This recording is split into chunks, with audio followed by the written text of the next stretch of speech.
अभी एक सवाल और भी निकल के आता है, जो लास्ट टॉपिक इसको रखते हैं। जैसे कि अभी के समय में कल की अवतार के बारे में बहुत ज्यादा प्रचार प्रसार हो रहा है। काफी तेजी से ये चीज फैल भी रही है, भविष्यवाणी के जैसे ग्रंथ भी बता रहे हैं, और भी कई सारी चीजें हैं। तो उसके ऊपर आपका क्या कहना है कि सच में कुछ कल की अवतार जैसा है? जैसे कई लोग सिर्फ सिर्फ एक तरह से सतयुग आने को या फिर 5D शिफ्ट की भी बात करते हैं, उसी पे बिलीव करते हैं, किसी अवतार के बारे में नहीं मानते हैं। तो उसके बारे में थोड़ा सा आप एक्सप्लेन कीजिए। कल्कि को लेकर दो तरह की अवधारणाएं रखने वाली ग्रुप बन चुकी है। एक तरह के लोग कह रहे हैं कि आएंगे, और दूसरे तरह के लोग स्पेशली न्यू स्पिरिचुअलिस्ट हैं, जो कई तरह के जो कई तरह से डिफेंड कर रहे हैं। मैं किसी के विरुद्ध नहीं हूँ। मिसकंसेप्शंस को क्लियर अप करूंगा तो मेरे शब्द वैसे लग सकते हैं, लेकिन इरादा क्लियरिटी लाने का ही होगा। मैं अपने हिसाब से बताऊं तो जो डिफेंड कर रहे हैं उनके भी कॉन्सेप्ट में कुछ सच्चाइयाँ हैं। पहली बात जो कल की अवतार को डिफेंड करके कहा जाता है वो यह है कि 5D में जो हमारी धरती जा रही है, उस डायमेंशन की एनर्जी को कल की कॉन्शियसनेस कहते हैं। और वही असल में हो रहा है, वही अवतार वही आएंगे, उसके अलावा रियल में अवतार नहीं आने वाले हैं। पर देखा जाए तो यह ब्रह्मांड हमारे आंतरिक शक्तियों का ही तो मैनिफेस्टेड ऑब्जेक्ट है ना। जो चीज़ इनसाइड में है वही आउटसाइड में मैनिफेस्ट हुआ है। जो चीज़ सटल लेवल पे है वो फिजिकल लेवल में मैनिफेस्ट हुआ है। तो अगर कल की कॉन्शियसनेस एनर्जी है तो क्या उस एनर्जी को कंटेन करने वाला कोई फिजिकल रियलिटी में मैनिफेस्ट नहीं होगा? नहीं होगा, यह कहना ऐसा हो गया जैसे कि मान लीजिए पूरे भारत में हर जगह पे एक साथ बारिश हो रही है, और खत्म हो जाने के बाद यहाँ पे मौजूद सबसे बड़े गड्ढे में सबसे ज्यादा पानी नहीं होगा। क्यों नहीं होगा भाई? सबसे बड़ा गड्ढा है भारत का, तो वहां पर सबसे ज्यादा पानी लगेगी।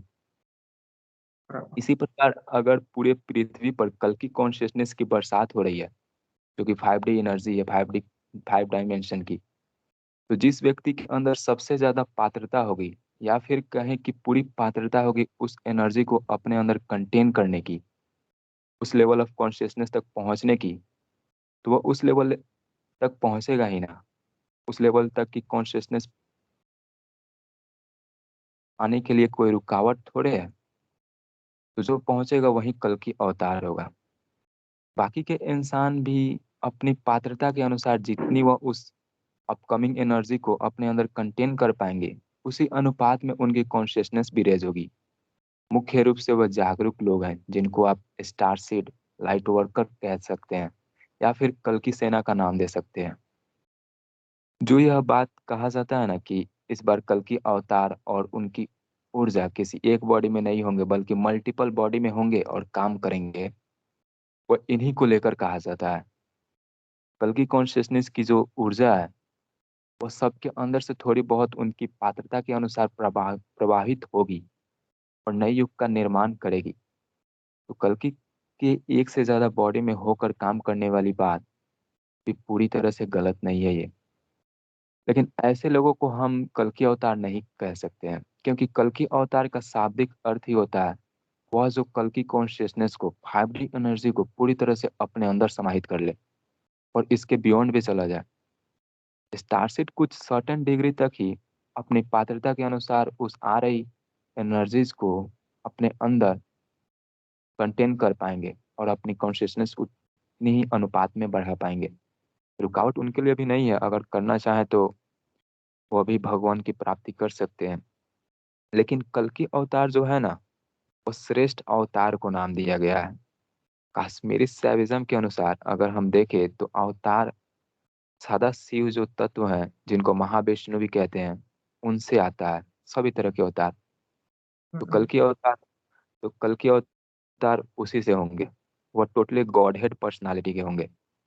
अगर आप पंडित श्री राम शर्मा आचार्य जी की बात भी सुनेंगे तो पता चलेगा कि संधि वेला के समय में कुछ ऐसे महत्वपूर्ण काम आते हैं, कुछ ऐसे महत्वपूर्ण काम आते ही हैं जिसको पूरा करने के लिए गॉड हेड पर्सनालिटी की जरूरत पड़ती है। और जब भी जहाँ किसी चीज की जरूरत हो ना, तो वो इस ब्रह्मांड के द्वारा स्वयं ही रच दी जाती है। नहीं रचेगी यह कहना ऐसा हो गया कि प्रकृति हमसे कम इंटेलिजेंट है। लेकिन जब सब चीज की उत्पत्ति प्रकृति से ही होती है इसलिए ऐसा कैसे कहा जा सकता है?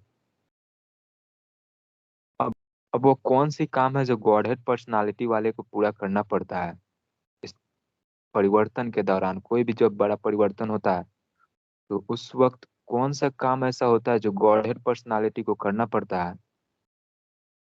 वह बताना ठीक नहीं है, और वह सब बहुत हार्ड भी है, समझा नहीं जा सकता। और जो समझ में नहीं आता लोग उसके वक्ता को पागल कहेंगे ही। मैं बोलूंगा तो नहीं मानना भी थोड़ा मुश्किल होगा। मतलब कल की अवतार को लेकर कुछ ऐसी भी बातें हैं जो लोगों को जानना ठीक नहीं, क्योंकि इससे लोगों का ही नुकसान होगा। इसलिए उसके बारे में ना जानते हुए मैं ये क्लियर कर दूं कि मेरा मतलब यह बिल्कुल भी नहीं है कि काम कल की अवतार करे या फिर उनके सहयोगी जो स्टार सीड होगा। मेरा मतलब बिल्कुल भी नहीं है कि उसमें कोई कम कर रहा है और कोई ज्यादा कर रहा है। उसके बीच में कंपैरिजन नहीं होना चाहिए। ये छोटा काम किया, वो बड़ा काम किया, ऐसा करना ठीक नहीं। और ना ही मैं उन्हें छोटा बड़ा कह रहा हूँ ये सब बोलकर, क्योंकि सब नए युग के प्रति योगदान दे रहे हैं जिसके लिए प्रेम और कुर्बानी की जरूरत पड़ती है। और प्रेम छोटा बड़ा कम ज्यादा नहीं होता, यह बस होता है वरना नहीं होता। इसलिए हमें काम को देखकर जज नहीं करना चाहिए, बल्कि प्रेम जो वो दे रहे हैं ना, और उनका इंटेंशन, उसे देखकर निर्णय करना चाहिए। वैसे भी सभी में से कल की कॉन्शियसनेस प्रवाहित हो रही है, तो वो नए युग के प्रति योगदान दे पा रहे हैं। सहयोग सबका है, इसमें प्रेम और ऊर्जा सबका लग रहा है। छोटा बड़ा समझने की भूल भी नहीं करना चाहिए। अगर हम बात करें दूसरे मत जिससे कल्कि के आगमन को डिफेंड किया जाता है, वो यह है कि जब कोई इंसानों का बाहर से आकर सहायता करता है तो उससे यहाँ के फ्री विल के लॉज टूटते हैं। पर ऐसा नहीं है, क्योंकि वह तो खुद ही इंसान का रूप धारण करके आए हैं। तो इंसान होने के नाते उनका भी धर्म कर्तव्य बनेगा कि अपनी आत्मशक्ति को जरूरत के हिसाब से प्रकट करके लड़ पाए और सहायता कर पाए, जिससे कोई लॉज नहीं टूटेगा, बल्कि उनके धर्म और कर्तव्य में जिम्मेदारी उनके ऊपर लागू हो जाता है। तीसरा मत देकर जो कल की अवतार को डिफेंड किया जाता है, वो यह है कि हमें किसी दूसरे पर डिपेंड नहीं रहना चाहिए, क्योंकि ब्रह्म ज्योति हम में भी मौजूद है। इसलिए जब हम दूसरे पर डिपेंड होते हैं तो उसे अपने अंदर से प्रकट नहीं होने देते। और इस बात से मैं भी सहमत हूँ। लेकिन इसी की वजह से कई लोग यह निष्कर्ष निकाल लेते हैं कि सेकेंड कमिंग और कल की अवतार के आने जैसी चीजों में कोई सच्चाई नहीं है, बल्कि यह बस लोगों की अनअवेयरनेस के वजह से मनगढ़ंत विश्वास है। यह बोलकर कल्कि के आगमन को डिफेंड करना सही नहीं है। कुछ हद तक सही है, लेकिन पूरी तरह से नहीं। बताता हूँ मैं कैसे। आवाज आ रही है ना भैया? हाँ। ठीक। दे- देखिए, जब भी देवी देवताओं की बात होती है तो एक बिगनर के मन में सबसे पहले यही सवाल आते हैं कि भक्ति करके किसी दूसरे पर डिपेंड क्यों रहूं? डिपेंड रहना गलत है। इसलिए कुछ लोग भक्ति को गलत बोल देते हैं, लेकिन क्या भक्ति इससे गलत हो जाता है? नहीं। ऐसा ही गलती है दूसरी बात बोलकर कल की डिफेंडर कर रहे हैं। ऐसे बिगनर्स को ना शास्त्र के द्वारा भी यह सुझाव दिया जाता है कि कोई भी काम करते वक्त विश्वास ऐसे रखो कि सब चीज भगवान पे डिपेंड है, क्योंकि भगवान और कोई नहीं बल्कि वो हमारे अंदर मौजूद आत्म ज्योति है। और कर्म करते वक्त ऐसे करो कि सब चीज खुद पर डिपेंडेंट है, मतलब कि खुद की मानसिकता पर डिपेंडेंट है। मन को पवित्र रखना है या गंदा, यह हमारे हाथों में है। जब हम पवित्र रखते हैं तो हमें भगवान का वास तो इसमें भगवान का वास होने लगता है। मतलब कि आत्मशक्ति मन के द्वारा आकर झलकने लगती है और हमसे फिर चमत्कार भी करवाती है। वैसा काम जैसा एक आम इंसान बिल्कुल भी नहीं कर पाता। भगवान श्री कृष्ण भी कहे हुए हैं कि फल इंसानों के हाथ में नहीं होता, जो होता है बस कर्म और चुनाव होता है। इसलिए विश्वास ऐसे रखना चाहिए कि सब चीज भगवान पर डिपेंडेंट है, और कर्म ऐसे करना चाहिए जैसे कि सब चीज हम पर डिपेंडेंट है। ऐसे जो मत दे रहा है ना कि अ, ऐसे जो मत दे रहे थे कि डिपेंड नहीं रहना चाहिए, उनको ये बात समझना चाहिए। मतलब भक्ति को यह सब कहकर गलत नहीं ठहराया जाता है, उसे करने से माना नहीं किया जाता है, क्योंकि इससे हमारा ही नुकसान होता है। हम आत्मशक्ति को अपने मन से झलकने से रोक देते हैं ऐसा करके। ऐसा ही गलती या तीसरा मत देकर लोग कर रहे हैं, जो वह बोल रहे हैं कि किसी पर डिपेंड नहीं होना चाहिए। यह तो सही है, लेकिन इसी के वजह से कल की अवतार के आगमन को डिफेंड करना सही नहीं।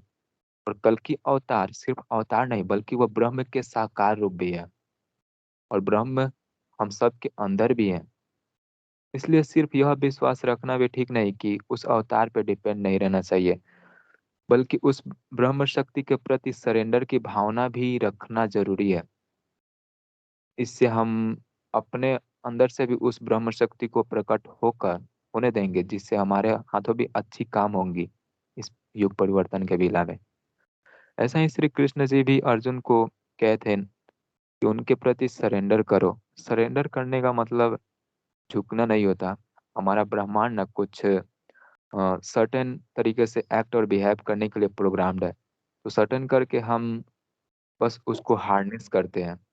जैसे चल रही ट्रेन में सामान को अपने सर के ऊपर ना रखकर फर्श पर रखकर उस ट्रेन की शक्ति को हार्नेस करते हैं ना, वैसे ही यही सरेंडर का करने का मतलब होता है।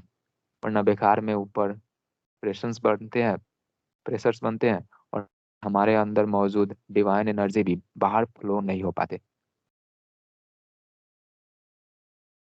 तो यही यह तीसरा मत देकर लोग गलती कर रहे हैं। अभी जो बोला ये वह समझ में नहीं आया तो फिर से पूरी माइंडफुलनेस के साथ सुनना आप। इससे तीसरा मत देकर कैसे लोग गलती कर रहे हैं वो पूरी तरह से क्लियर हो जाएगा। बस एक बात ध्यान में रखना है कि विश्वास ऐसे रखो कि सब चीज भगवान पर डिपेंडेंट है, और कर्म ऐसे करो कि सब चीज खुद पर डिपेंडेंट है। फिर चमत्कार आपके हाथों से होने में कोई नहीं रोक सकता। वास्तव में ब्रह्म ज्योति साकार रूप लेकर धर्म की स्थापना करने आते ही है। द्वापर युग में एक महाभारत हुआ था द्वापर युग में एक महाभारत हुआ था, तो कृष्ण जी आए थे। और अब इस युग परिवर्तन की बेला में मल्टीपल महाभारत होने वाले हैं। हर तरह से संकट आने वाली है, तो क्या वो नहीं आएंगे? त्रेता युग में भी एक रावण था, जिसको मारने के लिए राम जी आए थे। और अभी इस कलयुग में कली पुरुष से ग्रसित होकर इतने सारे रावण बन बैठे हैं। उनको मारने उनको हराने के लिए मदद करने नहीं आएंगे? बाकी के युग में थोड़ा सा ही धर्म का नाश हुआ था, तो वो आ गए थे। और इस कलयुग में जहाँ धर्म पूरी तरह से मिट चुका है, इसमें स्थापना करने नहीं आएंगे। अगर नहीं आएंगे तो धर्म का कोई ज्ञाता ही नहीं होगा, तो धर्म की स्थापना ही कैसे होगी? फिर तो युग परिवर्तन होते होते रह जाएगा। तो यही सब जरूरतें हैं जिसकी वजह से उनके आगमन का होना अनिवार्य है, अनिवार्य बन जाता है। वास्तविकता यही है कि वह वचन दिए हुए हैं कि जब जब धर्म की हानि होती है तब तब वो आएंगे। और एक वचन का महत्व एक योगी ही समझ सकता है। प्राण जाए पर वचन न जाए, यह सिर्फ कहावत नहीं, बल्कि इसके पीछे प्रकृति की एक बड़ी गूढ़ नियम छिपी हुई है, जिसको योगिक माइंड के द्वारा समझा जा सकता है। तो आपको लगता है कि वो अपने ही वचन से पीछे हटने की कोशिश करेंगे? उन पर विश्वास रखना चाहिए, क्योंकि उन पर विश्वास रखने का मतलब हो गया अपने अंदर मौजूद ब्रह्म शक्ति पर विश्वास रखना। कली का प्रभाव तो इस कलयुग में इतना ज्यादा है कि लोग भगवान के वचनों पर भी शक कर लेते हैं। इसमें इससे हमें अवेयर होना चाहिए, क्योंकि ब्रह्म शक्ति पर विश्वास रखने से हमें ताकत मिलती है। अवतारों के पीछे की रियलिटी ना हमें शास्त्र भी बताते हैं, और आधुनिक विज्ञान भी कुछ हद तक उसको कैच कर लिया है। जो मैस्कुलिन एनर्जी होता है, जिन्हें हम शिव कहते हैं, उनको अपवर्ड ट्रायंगल से डिनोट करते हैं। और जो फेमिनिन एनर्जी यानी कि शक्ति होती है, उनको डाउनवर्ड ट्रायंगल से। मैं आपको एक पिक भेजूंगा भैया इसके बारे में, ठीक? उसको स्क्रीन पे डिस्प्ले कर ले दीजिएगा। हेलो। हाँ। ठीक। तो एक अवतार धरती पर तब प्रकट होता है जब उसके अंदर मौजूद इन दो एनर्जीज को घेरी हुई परत हट जाए, और फिर वह दोनों एनर्जी उसमें बैलेंस हो जाए। इससे उसे गॉडहेड पर्सनालिटी हासिल हो जाती है, जिससे मैथमेटिकली हम हेक्साग्राम से डिनोट करते हैं। अपवर्ड और डाउनवर्ड ट्रायंगल को मिला देंगे तो हेक्साग्राम बनता है। उसे वेस्टर्न साइड में होली ग्रेल भी कहा जाता है। इसी को सिंपल टर्म में ऐसे कहा जाता है कि जब कोई हार्ट ब्रेन कोहेरेंस बना लेता है तो गॉडहेड पर्सनालिटी हासिल हो जाती है। यही अवतारों के पीछे की रियलिटी भी है। तो इसके रिगार्डिंग मेरा यही ओपिनियन है। मेरे हिसाब से भी सही है, कुछ गलत नहीं है इसमें और कल के अवतार के आने का। लेकिन कुछ मिसकंसेप्शन बनी हुई है इसके रिगार्डिंग, जो अभी क्लियर हो गया होगा, आई होप।